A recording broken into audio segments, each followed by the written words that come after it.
Hi, boys and girls. We're at our storage and test facility. Let's open the door, see what we're rolling out today.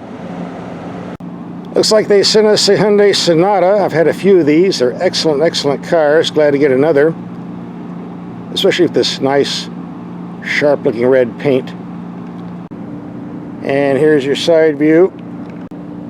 In the rear. And I see we got big exhaust tips to fool us into thinking there's a monster engine under the hood, but not on this one. The top of the line engine is a 290 horsepower version. Thing's a real rocket, but we didn't get that one. Instead, we got the 1.6 liter turbo, putting out 180 horses, which is a very nice engine. Rated at 27 mpg in the city and 37 on the highway. There's also a 2.5 liter, putting out 191 horsepower, and a hybrid that we've had before. We'll have a link for that video later. The base price of a Sonata starts at $24,000, but this is the limited, which has just about everything as standard equipment. I'll run down the list for you.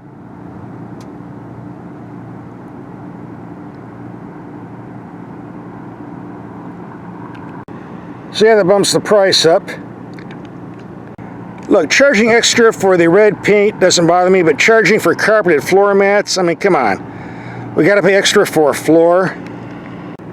$400 for the paint and $169 for the floor mats. It should be standard. This has a lot of Korean parts in it, but it's made in Montgomery, Alabama. While the Hyundai Elantra we had last week was made in Korea. For those who want to know stuff like that. If you like the Sonata but want to spend less money, the Hyundai Elantra, we drove this a week before we got the Sonata, the Elantra Hybrid. 51.6 miles to the gallon. We'll have a link to that video at the end of this video. Just go to the end, click and watch. We also got the Hyundai Santa Fe with the 2.5 liter turbo engine. We'll have a link for that video at the end of this video as well. So you're getting 3 video tests for Hyundai today. One of the first things we do when we get a vehicle is take the headlights out in the dark and see what they do, so we'll do that now. It's hard to see because of the reflections, but we have 4 bulbs on each side. Impressive.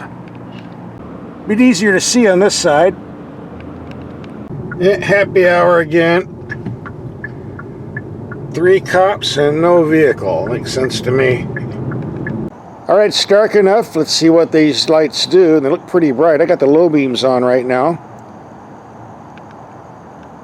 Yep, only 2 of the 4 bulbs are lit on each side. And let's take a look at the info screen. You put the transmission reverse, and this is what the backup camera sees. Behind and here from on top. What else we got here?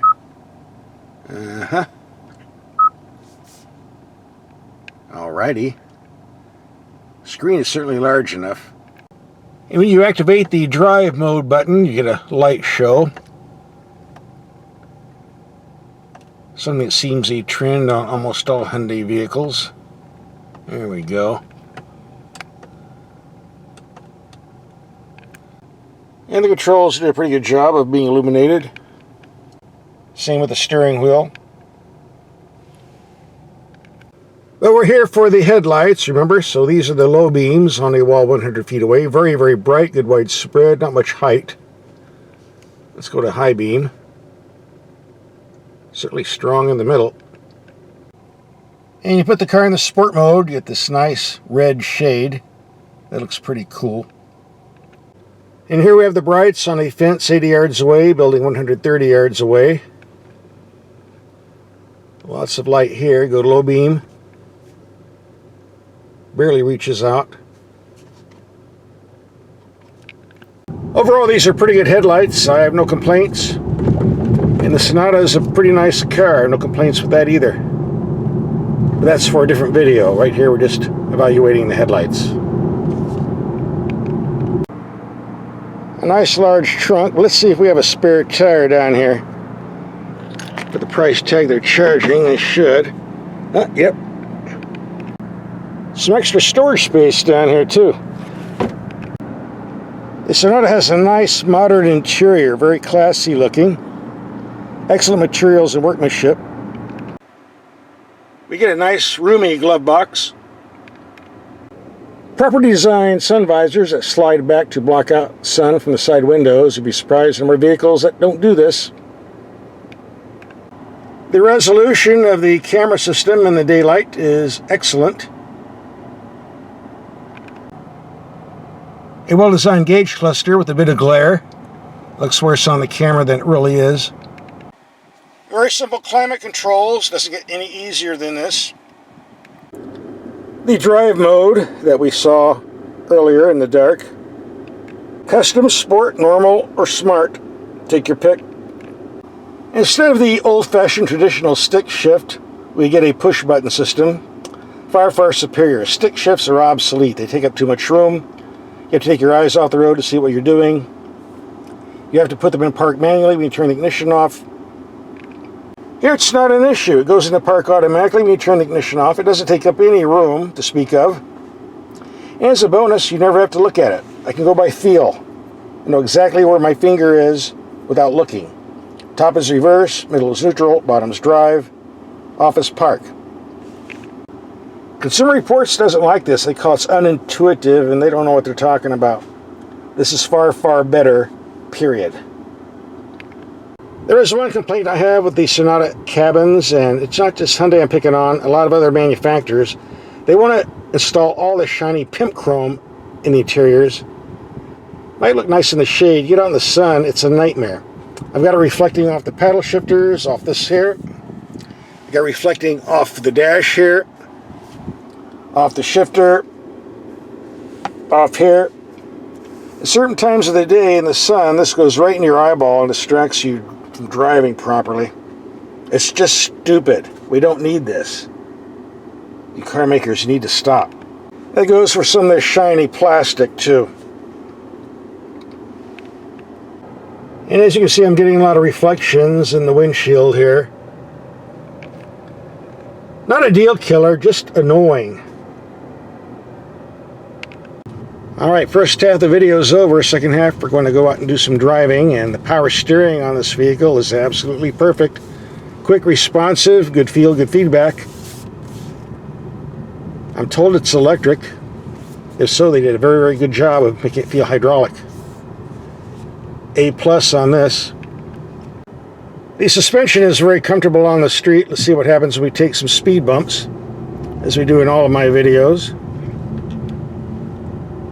and see how the suspension performs. Here's bump number 1. Heard it, but didn't feel much. These are slightly larger tires than on the base model, I'm told. Here comes bump number 2.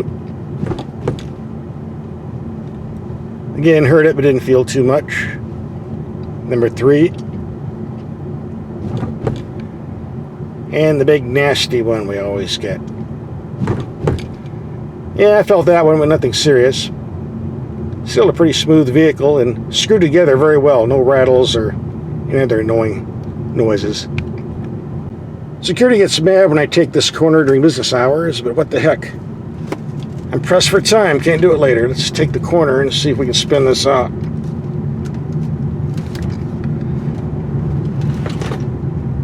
Handles like a champ.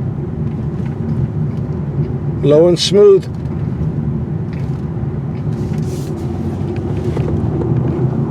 I'm really impressed with the engines I've had from Hyundai and Kia lately. And I'm very impressed with this engine too. Got a lot of pep for such a small power plant.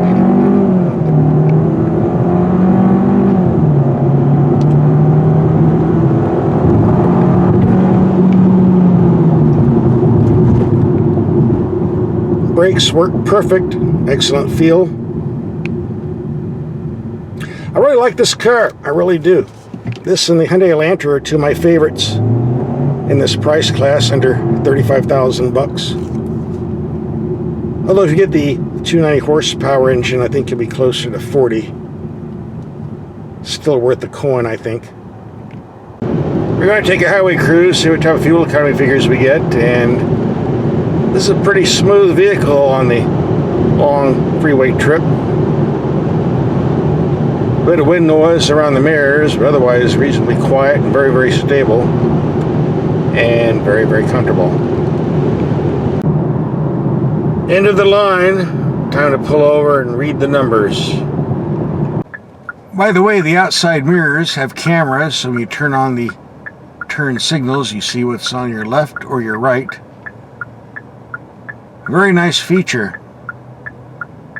Be nice if all vehicles had this.